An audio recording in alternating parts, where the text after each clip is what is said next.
Hi guys, welcome back to the Beyond Football podcast. Today we've got a psychotherapist, a counsellor, a life coach. She works for Sporting Chance, which is a charity that helps athletes and footballers recover from addiction, deal with difficult periods during their careers. And he's also played previously. So Peter Dutton, welcome to the Beyond Football podcast. Thank you for having me on it. It's good. Looking forward to it. It's great to have you on. And obviously I've mentioned a lot of your roles that you currently do now, but what does football mean to you? Where did your journey in football start?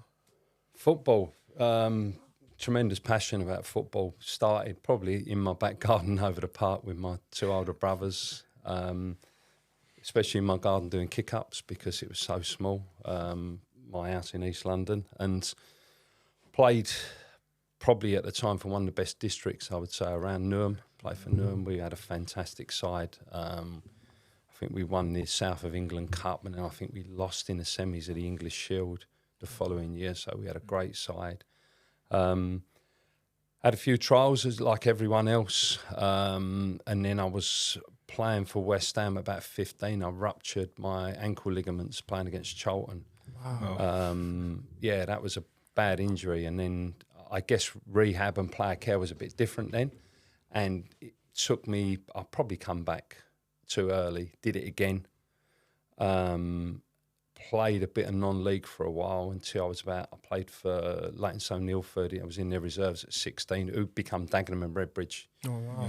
Yeah. And then I just had a bad moment. At 17, I walked away from football. Wow. Eventually come back. And I played a few games, teams like East Ham United and Clapton United, in Banstead as well.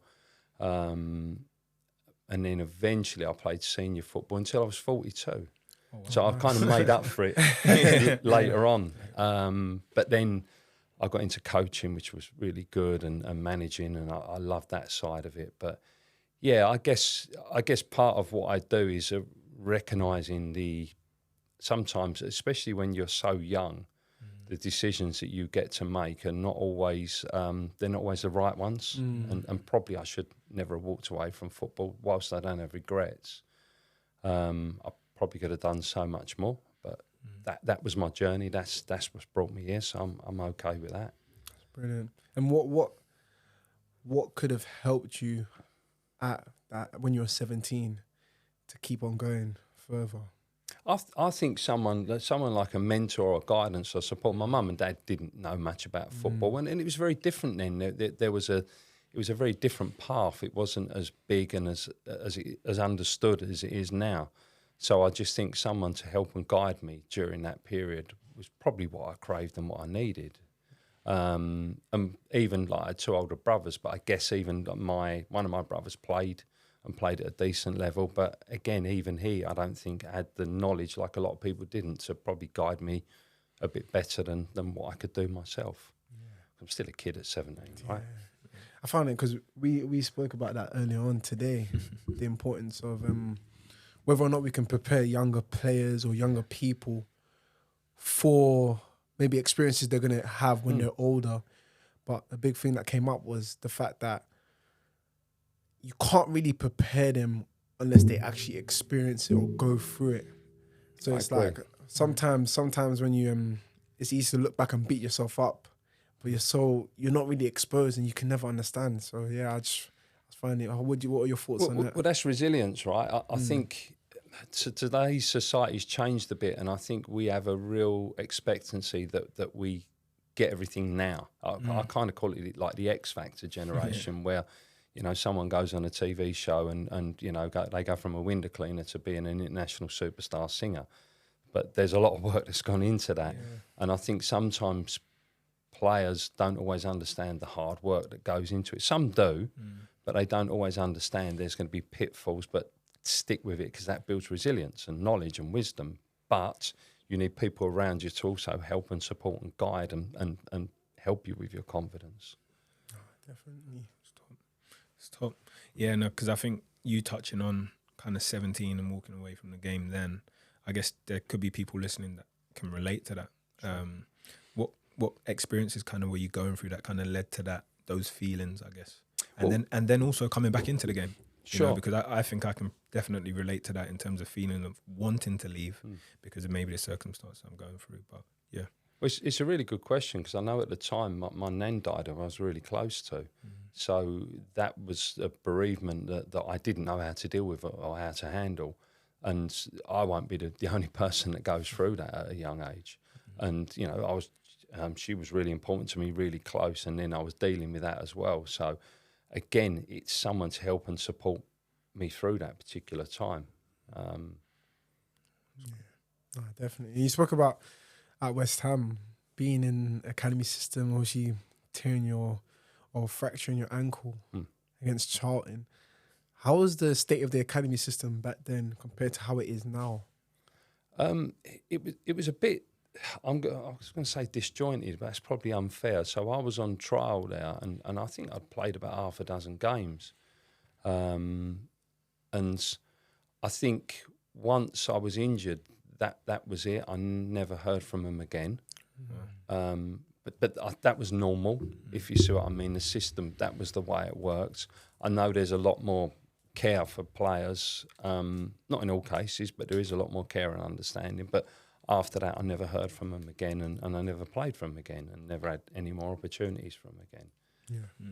So you feel it's gotten better now? I think so. Look, I think we have a far greater understanding. There's a lot more people out there that can support people like me, and as part of my role through Sporting Chance. You know, I will go. Anyone that's ever been a scholar or a professional, they're a member of PFA for life. Yeah. And if there's emotional support that's needed, they can contact Sporting Chance and they get referred to a counsellor like me. And then I can help and guide them through whatever's going on in that moment. So going back, maybe that was what I needed at 17. Maybe that's why I do this job, right? To take care of 17-year-old me, if you like. That's interesting. No, I think it's a beautiful thing, because I guess one of the things I've been discussing is how your early kind of experiences shape where you are today. Sure. And I just had a question, it could be off topic, but just along the lines of, did you see your 17-year-old self be where you are today? No, not at all. And I think that's again, it's important for players to know there's other paths. Football, there's so many roles within football. Of course, it is the dream to play and be a professional footballer, but there's so many other roles in football that you can still be passionate about. And as I said, I love football. I can watch it, I can play it when my knees work, of course. But there's so many other roles in football that can really get you going and get you involved. That's right. I feel like I couldn't agree more. And one thing I wanted to ask was that 17-year-old you, if you had knowledge of there being a counsellor or a governing body such as the PFA, and you knew it was out there, would you have gone and looked for help and actually asked for that help from that counsellor? Yeah, it's a good question. Then would I have? I guess it's easier today when you had people like Aaron Lennon coming out and Rashford and Richarlison recently as well. Yeah. I think that's brilliant because they're role models to players, and players can go, okay, well if they can seek support, I can. I guess me coming from a council estate in East London, and my dad was a docker and I had two older brothers, probably not. Probably wouldn't have even contemplated that then. We wouldn't even know what a counsellor was, to be honest, because it wasn't as big as it is now. But that's why it's evolving, and that's why some of these players that speak out are so important for young players, for all players. No, definitely. Yeah, and I know you touched on different things in terms of your background, what your parents did, and the different areas that you came from. Who would Peter have said he was in terms of his identity when he was 17, or even just playing and growing up? Confused. That's what I'd say. I love football, and it's really interesting. I did a workshop at it was a university, a college, a good few years back, and part of my presentation, I was I've got a PowerPoint and I'm rehearsing it, and one of my presentation pieces, my introduction, was I always wanted to be a professional footballer. And I never quite made it. And when I looked at it, I questioned it and I challenged that, and I thought, okay, why did I want to become a professional footballer? Well, because I love playing football. That was my passion. So I played competitive football till I was 42. So, and I still kind of play a bit now and again. So I thought, actually, I've achieved that. I just reframed what that question was. I wanted to be a professional footballer just because I love playing football. So I did it. I played football. I carried on playing football. I still can play football. So maybe I'll look at it and I'll reframe it and say, actually, I achieved that goal. Yeah. It's all about starting with why. Of course. And asking those questions. Yeah. I find it very interesting because it obviously links to another conversation that me and Toby were speaking about our motivation versus discipline. Right. So it was getting a bit heated this morning. Okay, good. Getting a bit heated. I like that. But the way you spoke about how you reframed the question of why you actually play football, I feel like it's so important, and it makes you question your motivations. And then that leads to obviously whether you're disciplined with it. So I was wondering, what's your point of view in terms of the relation between motivation and discipline? What do you think is more important? Motivation. Who said what? Whose side am I going to be on? We'll leave it. We'll leave it plain. Don't choose a side. Motivation. Well, discipline is very much. That's a big part, because discipline. You have to have discipline. So if you want to, you've got to remember, to be a professional footballer, it's part of a unique club, if you like. I think there's about 12,000 professional footballers in the UK, and I think when I was doing some research years ago, I think there's roughly about 18,000 adults between kind of 15 and 38, which would be that career point in football. So it's part of a real unique club. So you've got to have discipline to eat well, sleep well, train well, make sure you're doing all the right things, make sure you're behaving in the right way. You've got to be motivated to do that. And motivation for me comes with goals. And it's a bit like when I drop you a message, I think players forget, it's like a player might say, yeah, I want to be a Premier League footballer. And that's up here. But you've got to embrace the journey. You've got to embrace the milestones. You've got to enjoy those successes of actually, I've just been signed for, I don't know, Club X at 15 years old. Actually, I've just got my scholarship. That's a celebration. Sure, you've got to kick on again. But I think we have to understand that we have to celebrate our milestones within football, not just make it a relentless journey. Because that's when it becomes really hard, and that's when it's even harder hitting if you don't hit that level you've decided that you want. Yeah, powerful. So which one is more I important? didn't answer, did I? I went like a politician. It's good though. It's both. They're both important, Both, yeah. right? Yeah. They're both important. It's good. I don't upset either. No, you haven't. No, but then I guess coming on to how do you sustain that in setbacks? You know, because I guess we speak about a wicked environment in terms of it's very unpredictable. Yeah. You get a lot of setbacks. So how do you sustain both motivation and discipline? Sure. I mean, football's about rejection, isn't it? Constantly, isn't it? You get drops, you lose a game, you miss a pass, you miss a shot. It's in big scales, small scales and bigger scales. It's constant failure, if you like, isn't it? Again, I look to reframe it. How can you learn? Because ultimately, the past is just a memory. It doesn't exist anymore, right? So you decide then what you want to do with that mentally. So if you want to make the past trauma, you'll make it trauma. If you want to make it wisdom, you'll make it wisdom. So it becomes about your own mindset. So it depends on what you do with those rejections or failures. You can almost become a victim of them, or you can get stronger from them. That's where resilience comes in. And it is your own mindset. You kind of choose your own mental journey to quite a large extent. Not always, because there's some biological stuff that goes on, of course. But you can have your own focus and discipline and motivation. And reframe how you see stuff. If you turn up for a game and you've been put on the bench and you're not happy about that, well, you can sit and mope, or you can watch the game and watch people in your position and watch the opposition. You can learn from it, and then you can go away and you can train differently, train harder, have more focus, talk to the manager, talk to your agent if you've got an agent, talk to coaches. So it depends on what you do with the rejections or failures, if you like.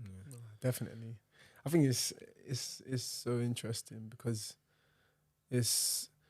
are there any, from your areas of expertise and your experience, are there any like predispositions that you see in players that will make them more likely to reframe it in that positive way? Yeah, we talk about, and it's becoming bigger and bigger, emotional intelligence. And that's a real important journey. And I always feel that the more you can connect with self and what you're feeling and of course what you're thinking, I think that becomes easier. And it is becoming easier today because it's on the forefront. And sometimes people believe that's a weakness, but it's absolutely not. It's a real strength within life, not just football, not just sport, to actually truly connect with self and be as authentic as you can. Yeah. Go on. No, that's interesting, because I guess I'm always going back to what leads one person to actually discover themselves, you know, because if your identity is in something else external, you never really need to look internally, you know, so you can be successful externally but not really discover who you are. So from a young age, how can we maybe educate younger people to actually discover themselves, like you said? I think if we go back to what we said, it's role models, isn't it? So like Richarlison coming out and talking about his own struggles, I think it's brilliant. So footballers and young players can kind of look up and say, oh, it's okay to think, it's okay to feel. You know, even as a man, I know football is male and female, but even as a man, there's certain, you know, social criteria that says you have to be strong and maybe feelings of weakness. But to me, you have to feel. There's a time to be strong, don't get me wrong. There's a time to be masculine. And I talk about masculine and feminine within people, not just masculine in men and feminine with. There has to be the masculine side and feminine side within all of us. And we have to have some kind of balance within that as well.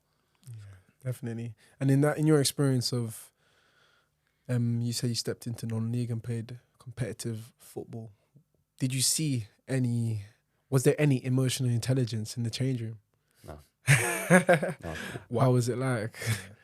It was ruthless at times. Yeah. It was absolutely ruthless at times. You would come in at half-time and more often than not be shouted and screamed at. It's like a football culture, isn't it? Yeah. And that's what I'm saying, as younger managers come through, that there's a different way of being. And you know, if you look at football, if you've got Man City, you've got someone like Haaland up front, that filters all the way down to grassroots. And you know, your local under-12 team will go, oh, we need a big, tall striker who's quick and good on his left foot kind of thing. So that filters down. So when they see people like Arteta and Pep on those documentaries, they all of a sudden say, actually, there's a different way you can manage now. You don't have to shout and scream to get the best out of a player. Yeah, definitely. And you spoke about leaving the game at 17 and then coming back and playing all the way up until 40. I was wondering, what was it that clicked and spurred you to go on and go back into the game and obviously sustained you that long? I was tricked. Seriously, I was tricked. My cousin got me training for a local team. He said, come and train with us. And I said, yeah. And whilst I predominantly played out on field, I was a decent goalkeeper as well. Nice. And they had a friendly match and he said, come over and watch. And I said, oh, yeah, I'll come over. Because during this period, it was like a real separate. I didn't even watch Match of the Day, right? Which when I think about it, it's just like I didn't watch football at all. And he got me over there. He went, oh, would you do us a favour? We ain't got a keeper today. And I went, no. I said, I'm not playing. He said, no, like we haven't got a goalkeeper. So he tricked me to play, and then I played for them for a couple of years, and then in goal. Yeah, in goal. Oh, nice. Are you a GK? Welcome. Centre half, but I know I can play in goal. I can play anywhere. It's easy to play in goal, isn't it? Better position, isn't it?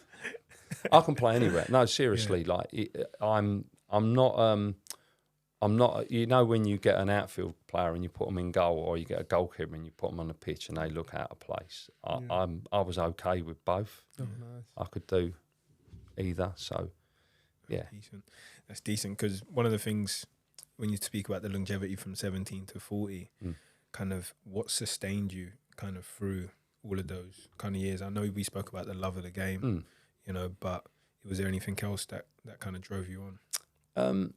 If I think about it, passion. I love playing football. It was a real buzz. I loved the camaraderie of it.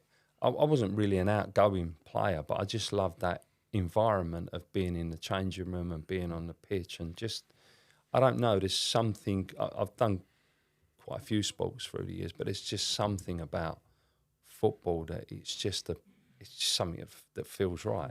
I don't know what it is. When you think about it, it's a round ball and people use their feet. It brings people together, innit? Yeah. Brings people together. Because one of the things which drives what I do with the Beyond Football podcast, with other things that I do, is I loved football from when I'm young, and I still love it. Yeah. But I had a period where I fell out of love with the game. Okay. You know, and I speak to a lot of players, and probably 60 to 70% of players that I play with have fallen out of love with the game. Sure. You know, so it's, what kind of advice would you give to players potentially in terms of their love and relationship with the game? Or is it just one of those things where you've lost it and it's gone? I think quite often when players lose the love of the game, it's because of some kind of rejection. I think, like I reframed that presentation, remember why you're doing it. What's your reason for actually playing? And if it's about passion of football, just play. Yeah. Just play. It doesn't matter. Sometimes we have this aspiration, I need to play at this level, and if I'm not at that level, I think today you'll find your level in football. There's so much opportunity out there. There's such a big scouting network. I think just play, just love it and just play, wherever that is. Find your home, because there'll be somewhere where you'll enjoy it. Just go and play.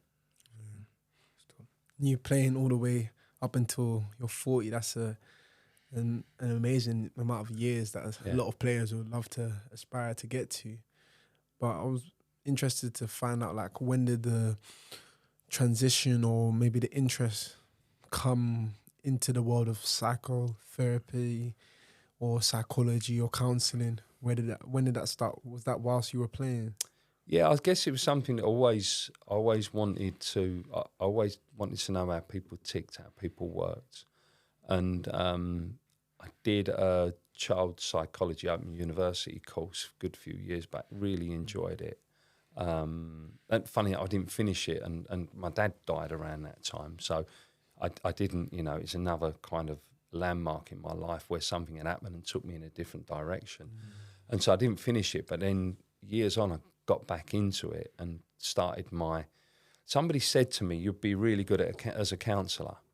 And I said, okay. And then I just explored that journey. I didn't even fully know what a counsellor did, by the way. And I decided to do the course. And then I just thought, I'm going to just go on this journey and see where it takes me. But always in my mind, it was, I love sport. I love this journey. Let's see where it goes. So part of me would have been directing it in this direction, but part of me just trusting and having faith that it will take me in this direction as well. I feel that's an interesting observation, how other people can see the qualities. Sure. Or other people might be able to see our match quality to a certain position or role better. Because in our previous podcast, there was we done with Omar Beckles. He spoke about his agent actually telling him that he'd be good for the role of the PFA chair that he's currently in now. So just found that as an interesting observation. But the main question I wanted to ask was, like, what was, like, the most important thing or the key thing you learned from the time when you're studying your child psychology degree? The reason I did it, because I thought, if I'm going to learn about people, the best place to start is childhood. So it's understanding that we form a lot of our ideals as children, and I always look and say we have an internal parent and an internal child in us, and we can parent ourselves as we become adults, if you like. We don't actually need parents. We want parents, which is cool and which is fine, but you have your own internal parent that you can decide how you want to parent, and you can look at what your parents did, and there might have been stuff that didn't work, and there might have been stuff that did work. So we can learn from that and start to parent ourselves. So big part of that was understanding that actually, you know, quite often parents do the best they can with what they know, because it can't be anything else. And everyone's got different experiences of childhood, right? Some were good, some were indifferent, some were traumatic. But as you become an adult, why would you parent yourself the way that you was parented badly at times? You might as well look and parent yourself in a better way. So it's like that internal parent looks after that internal child in you.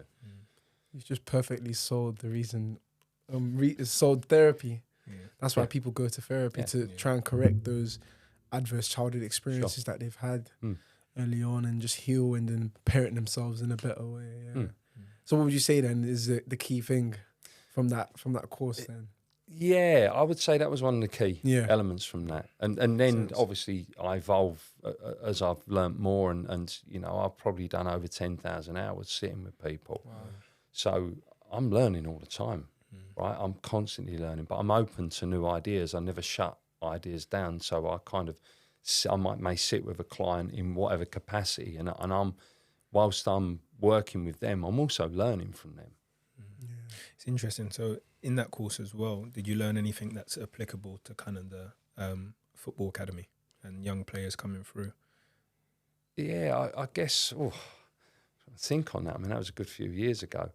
I guess it's like, well, I had one tip years ago and it was a guy who was involved with our football club and I think I was about to have my first son. I've got 4 kids, 2 boys, 2 girls. And I was about to have a child and I spoke to a few people at football and a few people said, your life's over now and all this. And this guy, Terry, really nice guy, he said to me, he said, you know what, one piece of advice, he said, just give your children love.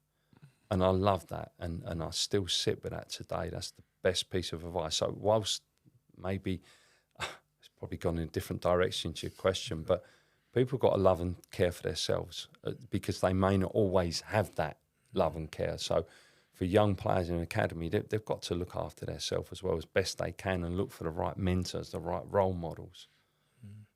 It's interesting because I think it might have been on one of the previous podcasts, we spoke about players taking responsibility. But I've always kind of understood that from as you mature. So do you feel like younger players can take responsibility of their kind of environment and self-love? To an extent, I guess, you know, you've both played quite a few years academy level and so on, and you'll see different characters and different personalities, and you probably come across players where you think actually someone's quite mature and they manage themselves quite well, and then you'll come across someone who you think actually they don't. But that often goes into adult, as you know. There's a phrase, isn't it? Show me the boy, I'll show you the man. Yeah. And that often goes into adulthood as well. So yes, some players definitely, but some players will need more nurturing and mentoring than others.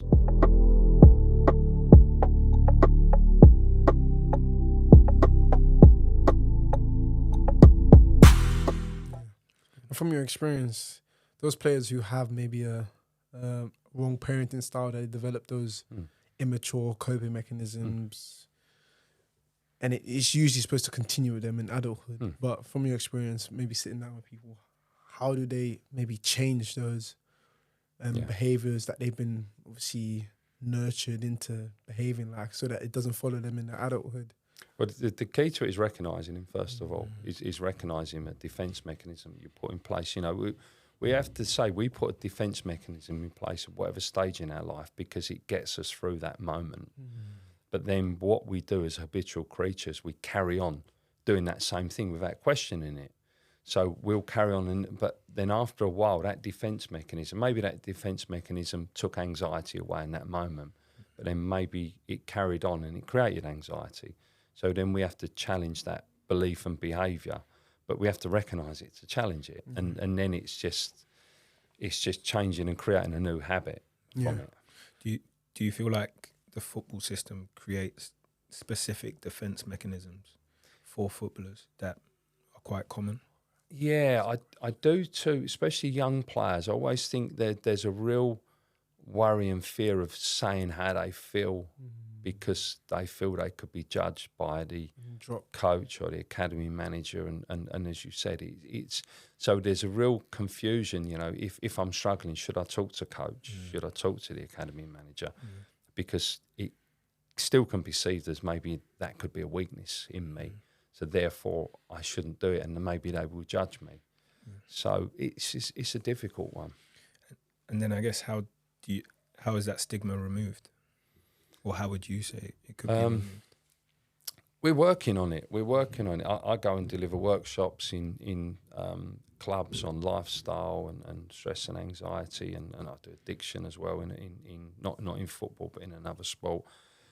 And I guess it's just keep talking, keep opening up. Our role models need to keep, those high-profile players need to keep talking, keep opening up and saying it's okay to speak, it's okay to talk. Yeah, definitely. And you spoke about those defense mechanisms that footballers create for themselves. And what came to mind was the idea of tolerance. Right. So it's similar to cocaine addicts, where once they've had it a certain number of times, that same hit doesn't hit the same. Sure. So that leads them into a deeper and darker cycle, which can have a difficult effect in terms of creating new habits and everything.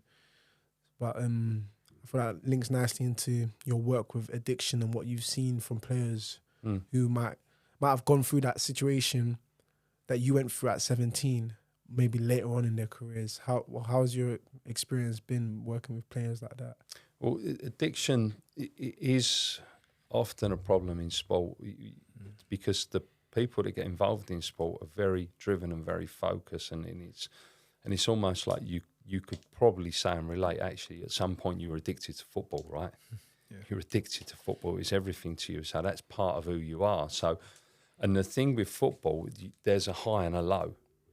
You chase a high, and the high could be the game. It could be a good performance, it could be a goal, and then you've got the low, which could be a loss, it could be drops, it could be injured.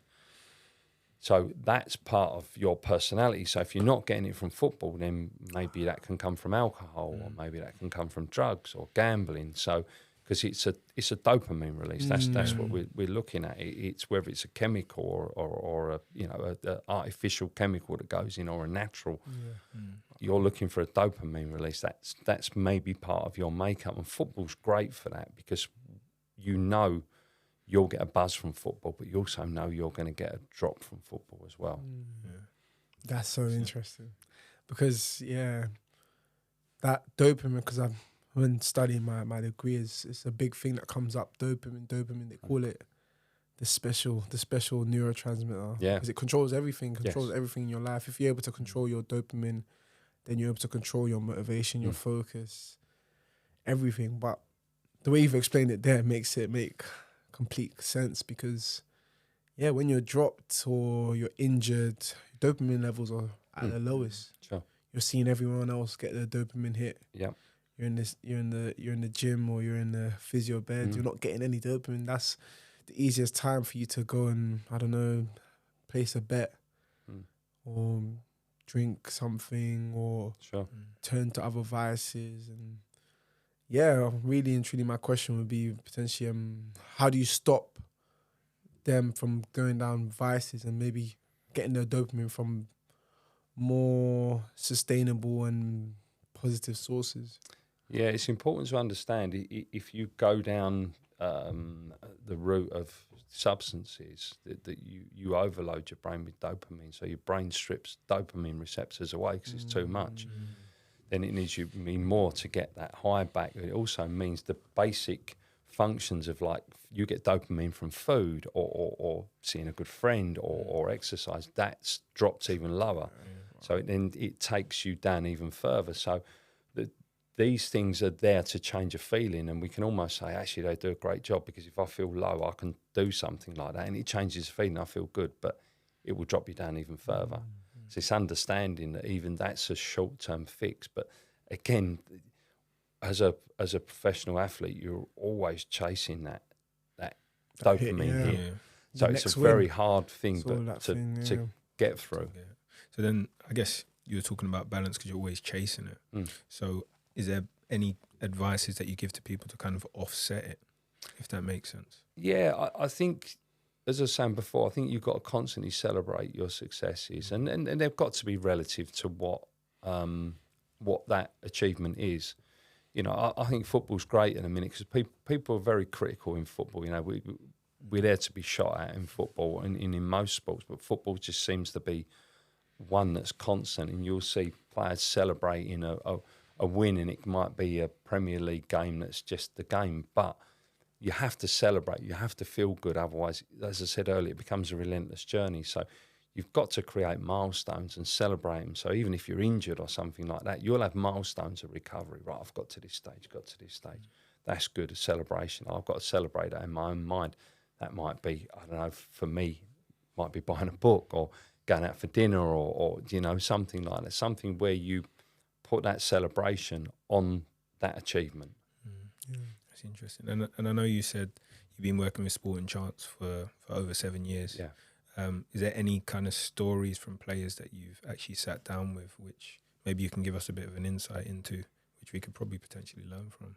Yeah, it's good. I mean, the thing that's really important with Sporting Chance, each individual player is confidential when I work with them, so I could never say players' names because that's part of the role, and that's the safe space that we create. I guess there's constant patterns, and there's constant patterns with young players that will have a dream, and they may make their debut in the Championship or in the Premier League, and now they're playing non-league. And it's almost like a regret where they go, God, like I was here and now I'm here. And that's a success. Yeah. If you play one game in the Championship, that's a success. If you played 10 games in League Two, that's a success. If you played 5 games in the National League, it's a success. So you say, okay, I'm not saying you can't strive and want more, but it's still a success. And it's important to see that not as a failure. I'm a failure because I've only played 1 game in the Championship, or I've only played 300 games in League Two. They're still a success, and you've got to look at that, and you've got to enjoy your successes. But then why don't you feel like players enjoy their successes? I think pressure to do more. A lot of players seem to feel that if you think when we all first started playing football, we started playing football because it was fun, right? Whether it was in the school playground, over the park, or in our garden, we started playing because it was fun. As you get to higher levels, it's almost like we feel we got to stop having fun. But Salah, I think Salah's a great example. He's always smiling, right? You see him miss a chance, he just smiles and just thinks, oh, I'll get another one, right? And I think you've got to enjoy football or your sport, because if not, why are you doing it? You know, I'd be the same if you worked in a bank and you don't enjoy it. Well, don't do it then, or enjoy it. No, definitely. I think it's so interesting because it's kind of like a performance-based self-esteem that happens. So instead of getting or enjoying it for what it is, everything matters. It's similar to like growing up in the academy system. A lot of players, by the time you become a scholar and then become a pro, it starts getting serious. We're in 5, 6, 7 days a week, and we're like, what's this? Like, it's become our whole world now. We're not just having fun with our mates. Like, there's 3 points. There's 3 points down the line. So it's very interesting. But I wanted to go back in terms of we were speaking about addiction. I was wondering whether you had any personal battles with addiction during your playing career. No, I guess I'm a very people talk about addictive personalities. I'm not sure if that exists, but I can be very. If I'm doing that, I've not had any problems with alcohol or drugs or anything like that. But if I go and do something, I'll go and do it. You know, I can be extreme in stuff. You know, if I decide I'm going to learn something, I'll go and learn it, and I throw myself in it. So I know it's part of my personality, and I have to manage it. My wife's great with that as well, because I think it was like 2 years ago, I said, I'm going to study law. And she went, well, hang on a minute. Just why not? Just take a step back. Let's have a talk about this. And I'm like, okay, well, let's talk about it. So I know I will go, I want to do that. I've got to, you know, and I will throw myself. It's self-awareness, right? I've got to be aware of that. Yeah, it's good. And I guess in terms of that self-awareness, how does one grow in their own self-awareness? It's got to be a lot of self-reflection. It's got, for me, it's reading, it's listening, it's self-reflection, it's conversation. You got to be prepared to do the work, and for me, it's trying to be as authentic as you can and as truly present as you can. You know, I'm an advocate of meditation, of gratitude, of those kind of positive reinforcements, affirmations. I'm a big advocate. I think they're really important. Yeah, no, it's good. It's good. I think with your range of roles, I guess, do you interact with other athletes as well, or is it just mainly football? No, I do. I work in sports psychology aspects. I've got rugby player, tennis player. I've worked with show jumpers, ice skaters, which was quite different to me. I did a few workshops with the British synchronised ice skating champions. That was different because I can't skate. But it's an interesting one. I did one on which was dealing with fear, and they asked me to come in to deal with fear of landing jumps because you watch ice skaters, or some of the stuff they do is amazing, and I wanted to reframe fear, and I got them together, and I just got them. It was in kind of a classroom, and I asked them just to stand up and just jump forwards a foot, and they all jump forward. And I said, "Is everyone all right? Is everyone okay? Just checking you're all okay." And they're like, "Yeah." And I'm going, "You sure? You're all okay?" And they're like, yeah, we're okay. And I said, "Right, can we do this again? But I want you to close your eyes, and I want you to imagine you're 10,000 foot up in the air. You're in an aeroplane. You're doing your first solo parachute jump, and the doors are opening 3, 2, 1. And a lot of them physically recoiled. And then I said, "Okay, so what's gone on there? We've just done the same thing we did 30 seconds ago with no problem." And there was one thing, it was a mindset. That was the only thing that had changed. So whilst I didn't know much about ice skating, I understood what fear was and how to work with fear and how to work with anxiety. So whatever sport I'm working with, the skill sets are fairly the same. Yeah. No, it's interesting that you say that, because I guess there's those emotions that are just human nature, and they apply to everyone. But would you say there's anything that you can learn from other sports which football can probably learn from, if that makes sense?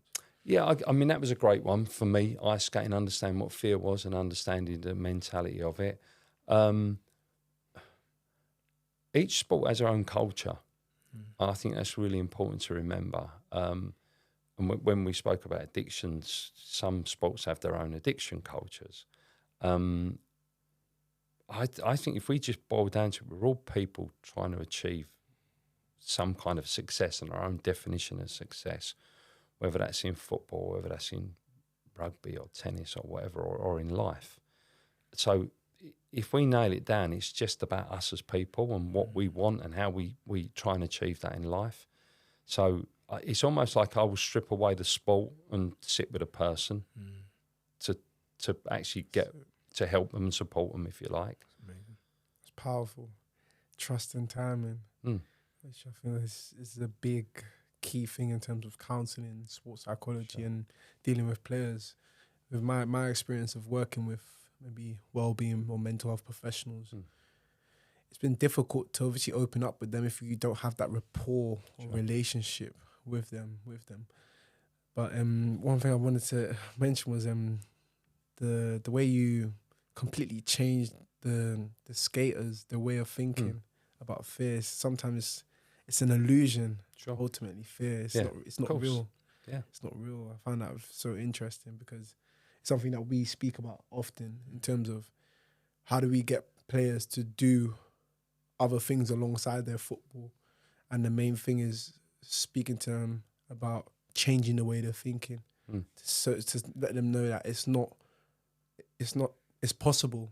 Because a lot of them, they might think, or they might have the fear or the illusion that it's not possible, it's not going to benefit my football. Sure. But then reframing that and helping them to understand that ultimately, Sometimes I use, I read ages ago and I loved the idea, Navy SEAL technique, and they call it CRT, challenge or threat.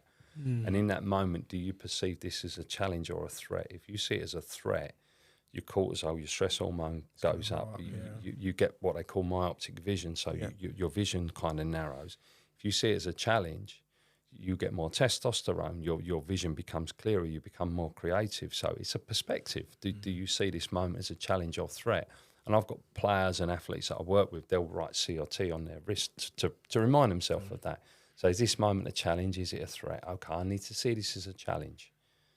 And then take that forward, because your body's going to react better just from your state of mind. Yeah, definitely. And the football world, the football system, the academy pathway, there's been a lot of speculation in the media, a lot of documentaries, stuff in the news. What's your point of view in terms of how it prepares players not only to become professional footballers, but to succeed in their lives? What, the academy system? Yeah. It's very difficult because it's, you know yourself, normally the academy system is set up and it's going to be the top 1, 2, or 3 players that will go through. And after a while, the academy will know who they are, but you can't then release the other 16 or 17 players because you need a team, you need a squad, and you might still get 1 or 2 that push through from that. So it's a culture that's very competitive, and I'm not quite sure how you can change that, because you need a competitive environment to nurture talented athletes. I think it's just constant talking and education and understanding players have other options that are also possible for them, and treating them. You know, we all know about the bomb squad and stuff like when people get bombed from football and they drop them, and players suddenly know that they're not in that group, that they're just ticking over and biding time, and it's an horrible place to be. So I think academies have got to do better with that, and I think they are doing better as well. But it's understanding each individual and caring for each individual in academy football, which if you think you've got 2 coaches and academy managers and you've got 16, 18, 20 odd players, that's really difficult at times. But maybe it's educating the coaches and the academy managers to then work on those players a bit better. Just off the back of that, from you have had a different experience now. You spoke about having four children now. What advice would you give, or what experiences that you've had that you've taken into your parenting of your son going into the football system and to help him out on his journey? Have fun. Yeah. Every time I go and watch my son play, I say to him, have fun. Go and enjoy it. Go and love it. Don't take it too seriously at any level. Yes, okay, I'm not much of even in the period when I've managed and coached, I don't like to talk about winning or losing. I talk about the process of achieving.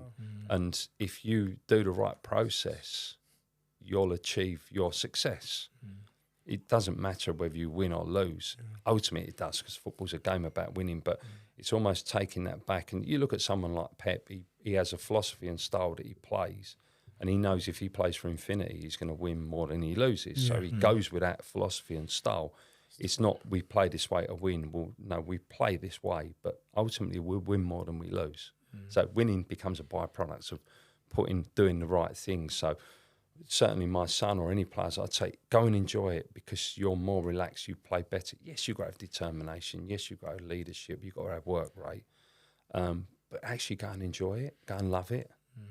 Focusing on the journey more than the destination. Yeah, it's good. It's good. One of the phrases I love to say, I said, enjoy where you are on the way to where you're going. You know, and taking those steps. That's being present, right? Yeah, it's being present. Yeah. But then one of the things, I guess, on a practical level, how do you be present? Because I genuinely felt I learned that one. Yeah, I'll leave it for you. How do you be present? I did, one of the I'll call it a cheat, but it's not a cheat to be present, right? I'm a great believer in meditation, and I look at I'm into my martial arts. I've done martial arts for years as well, and Bruce Lee I've been into, because I still do a thing called Wing Chun, and I've done Tai Chi as well years ago, and he always had he's quite famous 1-inch punch. And he used to train to relax himself, and he had a key word which was relax. And the minute he would train, he would say relax, train. And the minute he said relax, his body relaxed. So I would say to people, when you meditate brings you into the moment, it brings you present. Before you meditate, have your key word, and that could be relax. Now, we know if you're on a football field and something goes wrong, you can't go, hang on, I'm going to meditate for 10 minutes.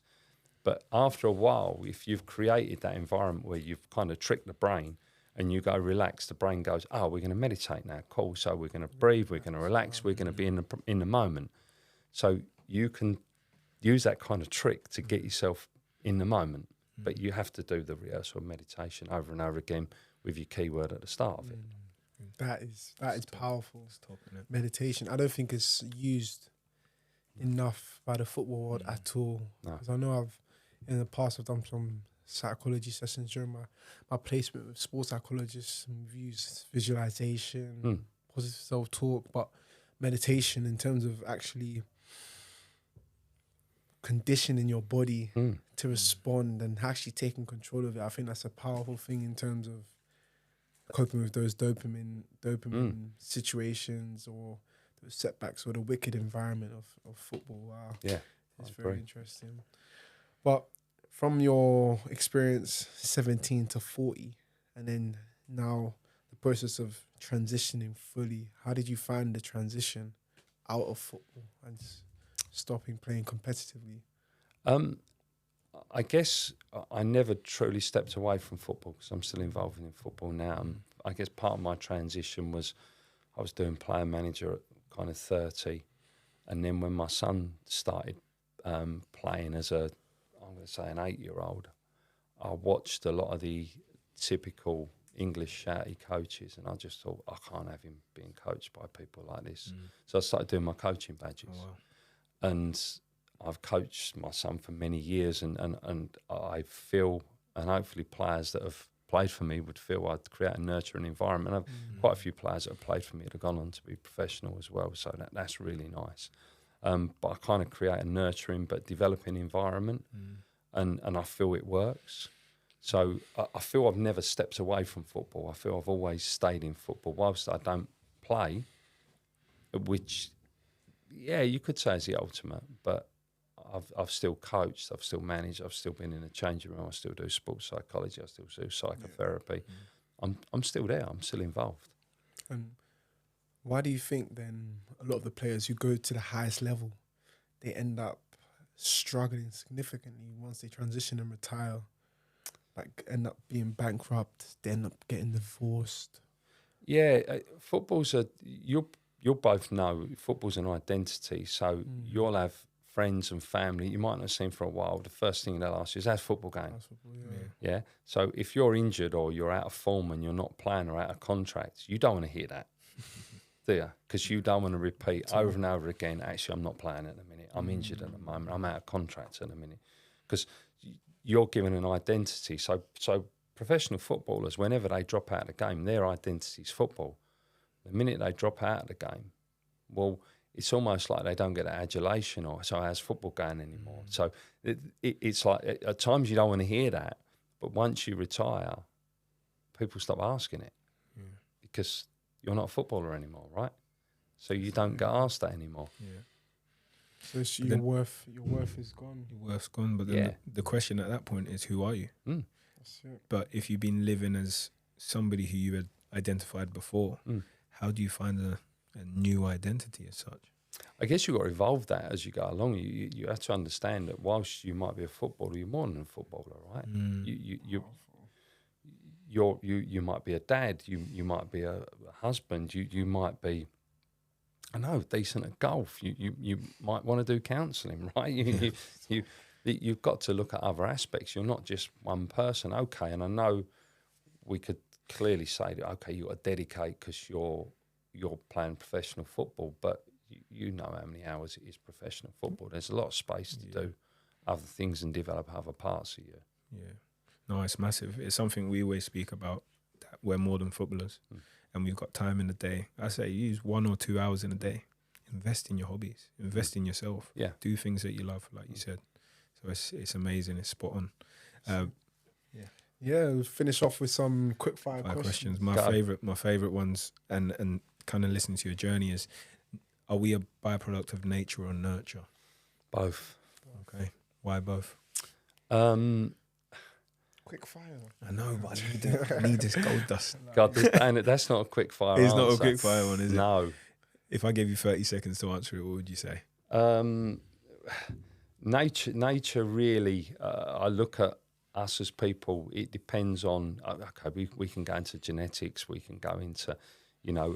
If someone's 5'5", they're probably not going to be a basketball player or a goalkeeper, right? So there's an element of nature, but how you're nurtured is really important, and maybe nurture's a bigger part of it. You have to be nurtured in the right direction, as we said, with the right mentors, the right people around you, the right guidance. So it's a bit of both, yeah. Bit of both, but leaning towards that makes sense. nurture. Who's been the most influential person in your career? My wife. Oh, brilliant. What's one book that has greatly impacted your journey in football and beyond? There's a really cool book called The Soul Bird. It's like a kid's book, but I think I've seen it's it. such a cool book. Yeah. I love it. I really enjoy that. And another one, I've not got an obsession with birds, but another one called Jonathan Livingston Seagull, which is a pretty cool book as well. That's good. It's quite a spiritual kind Yes. of journey book, if you like. That's good. Cool. If you had a life mantra, what would it be? Life mantra. Enjoy today, right? Enjoy, whatever we do today, tomorrow's going to be Tuesday, right? So just enjoy today. That's it. How do you unwind or de-stress after a busy day? Walk, listen to music, gym. Nice. What advice would you give your 15-year-old, 17-year-old self coming through in football? Yeah. Be confident who you are, love who you are, love the journey. Yeah, amazing. Thank you very much, Peter, Pleasure. for Thoroughly coming enjoyed on it. the Beyond Football podcast. I know so many people are going to be positively impacted Oh, that's by cool. your story, by your journey, by the wisdom you said, the techniques that you gave them to equip them in order to thrive in the football, on their football journey. So yeah, make sure you guys like, comment, and subscribe. You make sure you share this with some of your footballers that you know. Leave us a little review on Spotify if you're listening on there. And if you want to get in contact with Peter, he's on LinkedIn, he's on social media, on Twitter. So make sure you follow Peter Dutton on Twitter. And then till next time. That's it. Thank you very much. Thanks, Thank you, gents. Peter. Appreciate It's a it. real Thank blessing. you. We're out.